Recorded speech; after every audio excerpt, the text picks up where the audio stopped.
Welcome back guys, my name is जीवन उप्रेती और माई sequel की सीरीज को कंटिन्यू करते हुए आज की इस वीडियो के अंदर हम देखेंगे माई सीक्वल को यूज कैसे करते हैं। सो माई सीक्वल को यूज करने से पहले माई सीक्वल का इंस्टॉल होना जरूरी है। सो आई होप आपने भी माई सीक्वल को इंस्टॉल कर लिया होगा। अगर आपने इंस्टॉल नहीं किया है तो आप पिछली वीडियो को जाकर जरूर से देखें। मैं आपको बता दूं, ये एक सिंगल वीडियो नहीं है, हम यहाँ पे माई सीक्वल की कंप्लीट सीरीज देख रहे हैं। इस सीरीज को आप स्टार्टिंग से फॉलो कर सकते हैं। पिछली दो वीडियो में हम माई सीक्वल के इंट्रो और उसके इंस्टॉलेशन के बारे में बात कर चुके हैं। सो स्टार्ट करते हैं कि माई सीक्वल को यूज कैसे करें। सो अगर आपने MySQL इंस्टॉल कर लिया है तो अगर आप अपना स्टार्ट मेन्यू खोलेंगे तो यहाँ पे आपको, अगर आप सर्च करेंगे MySQL, सो MySQL के जो भी चीजें इंस्टॉल हुई है MySQL के अंदर, सारी चीजें आपको यहाँ पे दिख जाएंगी। तो यहाँ पे आपको दिख रहा है MySQL का कमांड लाइन, MySQL का शेल दिख रहा है, आपको वर्कबेंच दिख रही है। तो आप MySQL बेसिकली है क्या, मैंने बताया था DBMS है, एक डेटाबेस मैनेजमेंट सिस्टम है। और इसके अंदर हम क्या करेंगे, हम अपनी सीक्वल की क्वेरीज लिखेंगे डिफरेंट ऑपरेशंस परफॉर्म करने के लिए। तो हम अपनी सीक्वल की क्वेरीज लिखनी है हमें। अब हम उन क्वेरीज को चाहे तो अपनी कमांड लाइन पे भी लिख सकते हैं, चाहे तो अपने शेल पे भी लिख सकते हैं, चाहे तो वर्कबेंच के अंदर भी लिख सकते हैं। अब है क्या कि कमांड लाइन के अंदर आपको अपना कमांड लाइन वाला यानी कि CLI इंटरफेस मिलेगा, जो कि हमारा ब्लैक स्क्रीन आ जाएगी। आप इसे खोल के देखें।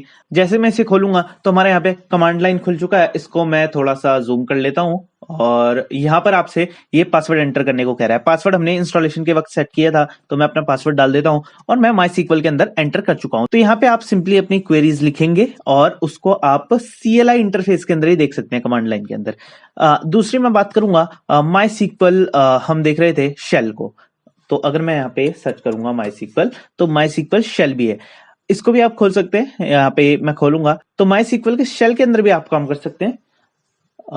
इसको मैं थोड़ा सा जूम करूंगा और यहां पर आकर आपको इसके लिए क्या करना होगा, यहां पे आगे भी आप अपनी कमांड चला सकते हैं। अगर मैं जैसे कुछ भी बेसिक कमांड चलाऊं, फॉर एग्जांपल मैंने हेल्प चलाया, तो यहाँ पे मुझे दिख रहा है, इसके अंदर मुझे यहाँ पर दिख रहा है हमको यहाँ पे से सबसे पहले सेशन से कनेक्ट करना पड़ता है। अब मैं आपको बता दूं, मैं यहाँ पे सीरीज के अंदर यूज करूंगा MySQL के कमांड लाइन को। कमांड लाइन के अंदर मैं आपको क्वेरीज लिख के दिखाऊंगा, वहां पे आपको एग्जीक्यूशन करके दिखाऊंगा, क्योंकि मैं ज्यादा पसंद करता हूं CLI को यूज करना। कमांड लाइन को मैं यूज करके आपको इस सीरीज के अंदर दिखाऊंगा। आप चाहे तो वर्कबेंच भी यूज कर सकते हैं, आप चाहे तो शेल भी यूज कर सकते हैं। वर्कबेंच भी मैं आपको दिखा दूंगा कैसे यूज करना है। अभी मैं आपको यहाँ पे सारी चीजें बताने वाला हूँ। बेसिकली शेल के अंदर क्या है मैं आपको दिखाता हूँ, ये थोड़ा सा आपको कॉम्प्लेक्स लगेगा। यहाँ पर आप कनेक्ट यूज करें। मुझे लिखना होगा यहाँ पे सबसे पहले कनेक्ट करने के बाद मुझे लिखना होगा यहाँ पे रूट। बाय डिफॉल्ट हमारा रूट यूजर रहता है, रूट @ आप लगाएंगे और यहाँ पर लिखना होगा आपको लोकल होस्ट के बाद आपको कोलन लगा के यहाँ पे अपना पोर्ट देना होगा। तो आपने इंस्टॉलेशन के वक्त देखा हो तो बाय डिफॉल्ट 3306 पोर्ट यहाँ पे था हमारा। तो अब मैं ये लिखूंगा कनेक्ट रूट @localhost:3306 और मैं क्लिक करूंगा तो यहाँ पे आ रहा है क्रिएटिंग अ सेशन, और ये लोकल होस्ट से सेशन क्रिएट कर रहा है रूट यूजर पे, और यहाँ पे मेरे से मांग रहा है पासवर्ड, तो मैं पासवर्ड डाल दूंगा। ये पासवर्ड अगर याद हो तो हमने इंस्टॉलेशन के वक्त इस पासवर्ड को सेट किया था, वही आपका ये पासवर्ड है। अब मैं यहाँ पे क्लिक करूंगा तो ये मुझसे पूछ रहा है पासवर्ड सेव करना है, नो, मैं नो कर दूंगा और यहाँ पर ये इससे लोकल होस्ट के सेशन से कनेक्ट हो गया है। अब मैं यहाँ पर आकर सिंपली अपनी कोई भी क्वेरी चला सकता हूँ। अब मैं अगर लिखूंगा शो डेटाबेसेस, एक सिंपल क्वेरी चला के देखते हैं हम, डेटाबेसेस। अब मुझे ये कह रहा है अनएक्सपेक्टेड आइडेंटिफायर, तो मुझे क्या करना पड़ेगा, मुझे पहले यहाँ पे लिखना पड़ेगा /SQL शो डेटाबेसेस। तो मुझे कोई भी कमांड चलानी है SQL की तो मुझे बार बार लिखना पड़ेगा। अब देखिए कमांड चल चुकी है तो मुझे बार बार /SQL लगा के करना पड़ेगा। तो मैं भाई बार बार SQL और ये सब कुछ कनेक्ट करो, बार बार ये सब नहीं करना चाहता। मैं सिंपली अपना कमांड लाइन को यूज करूंगा। वहां पर मैं जैसी कमांड लाइन को खोलता हूँ वो मेरे से पासवर्ड मांगता है और मेरा कनेक्शन स्टैब्लिश कर देता है। मैंने आपको बता दिया शेल के अंदर आप कनेक्शन ऐसे स्टैब्लिश कर सकते हैं और इसके बाद आप इस तरह से कमांड चला सकते हैं। तो ये हो गई बात शेल की। कमांड लाइन मैंने आपको दिखा दी है। हम देख लेते हैं इसका वर्कबेंच भी, MySQL का वर्कबेंच। और वर्कबेंच को अगर हम खोलते हैं तो हमारा कमांड लाइन था CLI, यानी कि हमको कमांड लाइन इंटरफेस दिख रहा था। यहाँ पे हमको ग्राफिकल इंटरफेस दिखेगा जो कि हमारा GUI। अभी मैंने यहाँ पे ऑलरेडी एक कनेक्शन बना के रखा है। अगर मैं इस पे डबल क्लिक करता हूं तो यहाँ पर मेरे से पासवर्ड वगैरह मांग रहा है। अगर आपने नया फ्रेश इंस्टॉलेशन की हुई है एकदम पिछली वीडियो को फॉलो करके, तो आप क्या करेंगे, इसको मैं कैंसिल कर देता हूं। आप जैसे ही वर्कबेंच को खोलेंगे आपको यहाँ पे देखने को मिलेगी एक वेलकम स्क्रीन, उसको आप हटा दें। सिंपली आपको ये यहाँ पे ऊपर ऑप्शंस दिख रहे हैं, टैब्स दिख रहे हैं, फाइल एडिट, व्यू, डेटाबेसेस। सबसे पहले आप आए डेटाबेसेस पे और कनेक्ट करें डेटाबेस पे, कनेक्ट टू डेटाबेसेस क्लिक करें यहाँ पे। और यहाँ पर आप स्टोर्ड कनेक्शन आ रहा है, इसमें आप सिंपल लोकल इंस्टेंस ले लें और यहाँ पे इसे लोकल होस्ट ही रहने दे, पोर्ट 3306 ही रहने दे। डिफॉल्ट यूजर हमारा रूट रहता है, रूट को रूट ही रखें। अगर आपने एक यूजर कुछ अलग से क्रिएट किया था इंस्टॉलेशन वक्त, आप उसे ले सकते हैं, लेकिन हमने बाय डिफॉल्ट, अगर आपने मेरी तरह सारे स्टेप्स फॉलो किए हैं, तो हमने रूट यूजर ही रहने दिया था। अब मैं कुछ इसके साथ छेड़छाड़ नहीं करूंगा, इसको सिंपली डिफॉल्ट छोड़ के ओके कर दूंगा। अब ये मेरे से यहाँ पे रूट का पासवर्ड मांग रहा है, रूट का पासवर्ड मैं डालूंगा वही पासवर्ड जो हमने इंस्टॉलेशन के वक्त डाला था। मैं ओके करूंगा, ये कनेक्शन एस्टेब्लिश हो गया है और इसने मेरे लिए ये एक इंटरफेस खोल दिया है। ये एक ग्राफिकल इंटरफेस है, जैसा कि मैं यहाँ पर भी आपको कमांड चला के दिखाऊंगा। मैं इसको थोड़ा सा साइड कर देता हूँ और यहाँ पर आकर मैं अपनी कमांड को लिख सकता हूँ। और मैं फॉर एग्जांपल कमांड चलाता हूँ सिंपल वही शो डेटाबेसेस। तो बेसिकली माई सिक्वल के अंदर यहाँ पर कुछ डिफॉल्ट डेटाबेसेस ऑलरेडी बन के आते हैं, इसलिए मैं शो डेटाबेसेस कमांड को चला के उन डेटाबेसेस को देख पा रहा हूं। हम यहाँ पर क्या करेंगे, अपना डेटाबेस क्रिएट करेंगे, आगे उसके अंदर टेबल्स बनाएंगे, वो सब हम अगली वीडियो से देखने वाले हैं। अभी हम यहाँ पर बात कर रहे हैं कि हम इसको कैसे यूज करें। यहाँ पर हम अपनी क्वेरी लिखेंगे, यहाँ पर हमको नीचे आउटपुट दिखेगा और इसका यूज भी मैं बताता हूँ अभी आपको। फिलहाल मैं क्या करूंगा, इस पे जाके रन कर दूंगा, एग्जीक्यूट वाले बटन पे जाके, और मैंने रन किया तो इसने मुझे यहाँ पर टेबल्स डेटाबेसेस दिखा दिए हैं कि कौन कौन से यहाँ पे डिफॉल्ट डेटाबेसेस हैं। इन्फॉर्मेशन स्कीमा, माईएसक्यूएल, ये सब कुछ आ रहा है। अब देखें आप, अगर मैं यहाँ पे आके कमांड लाइन के अंदर सिंपल सेम कमांड लिखता हूं, मतलब काम दोनों का एक ही है, सिंपली वहां पर हमको बस एक ग्राफिकल इंटरफेस दिख रहा है। अगर मैं यहाँ पे आके शो डेटाबेसेस लिखूंगा तो देखें आप, डेटाबेसेस दिख रहे हैं मुझे, इन्फॉर्मेशन स्कीमा हो गया, माईएसक्यूएल, ये सब कुछ सेम टू सेम डेटाबेसेस मुझे यहाँ पे भी दिख रहे हैं। अब मेरे पास क्या है कि ये मैंने यहाँ पे कर दिया है। इसके बाद मैं यहाँ पर आ सकता हूँ और मैं यहाँ पर देखूं तो मुझे कुछ ऑप्शंस अगर मुझे बताने हो तो मैं यहाँ पे आके स्कीमास पे जा सकता हूँ। स्कीमा पे देखिए आप, टेबल्स आपको दिख रहे हैं, टेबल को आप क्लिक करेंगे अगर, तो टेबल के अंदर हाँ हमारे पास सिटी, कंट्री और कंट्री लैंग्वेज इस टाइप से कुछ टेबल्स हैं। अभी मैं फिलहाल इसे क्लोज करता हूँ। यहाँ पे स्कीमा पे आके आप इन सब स्कीमा को देख सकते हैं। वर्ल्ड हो गया, सकीला, सिस हो गया, ये सब कुछ यहाँ पे दिख रहे हैं। आप कोई और डेटाबेसेस बनाएंगे वो भी यहाँ पर शो होने चाहिए स्कीमास के अंदर।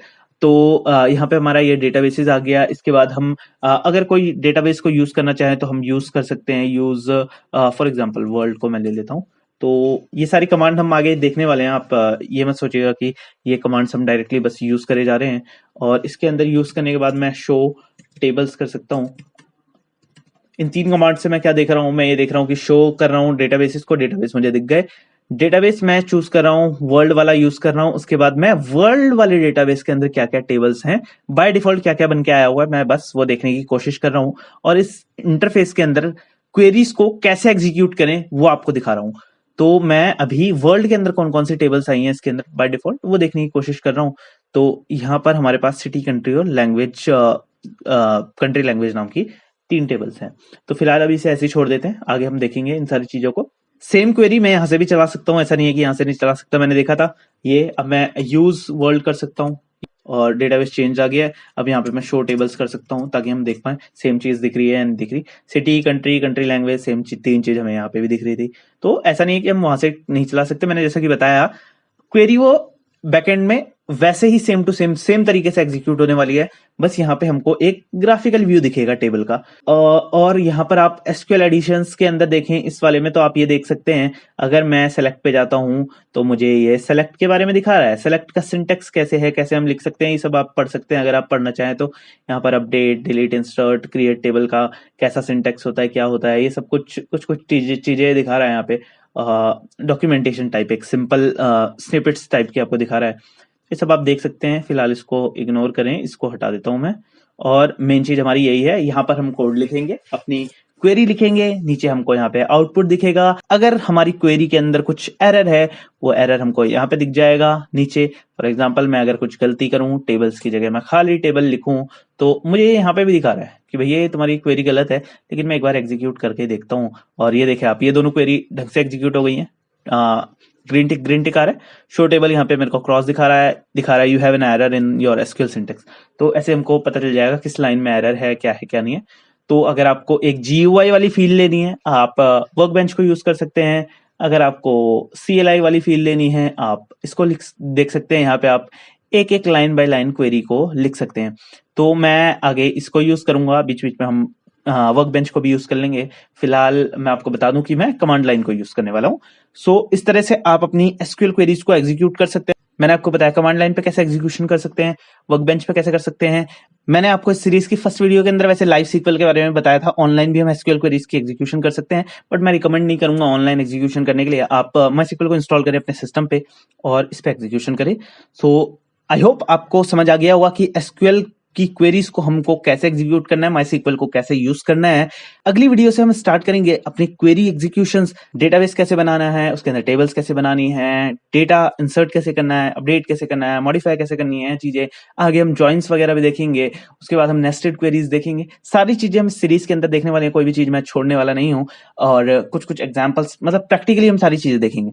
सो आज की इस वीडियो में फिलहाल इतना ही रखूंगा और मैं मिलूंगा आपसे नेक्स्ट वीडियो में प्रैक्टिकल इंप्लीमेंटेशन के साथ। जो भी क्वेरीज अभी मैंने यहाँ पे यूज की हैं, यूज हो गई, शो टेबल्स हो गई, शो डेटाबेसेस, ये सब अगर आपको समझ नहीं आए तो घबराने वाली कोई बात नहीं है। अगली वीडियो से हम इन सारी चीजों को देखने वाले हैं और तब आपको सारी चीजें एकदम क्रिस्टल क्लियर हो जाएंगी। फिलहाल के लिए इस वीडियो में इतना ही। Thank you so much guys for watching this video and I will see you in the next one.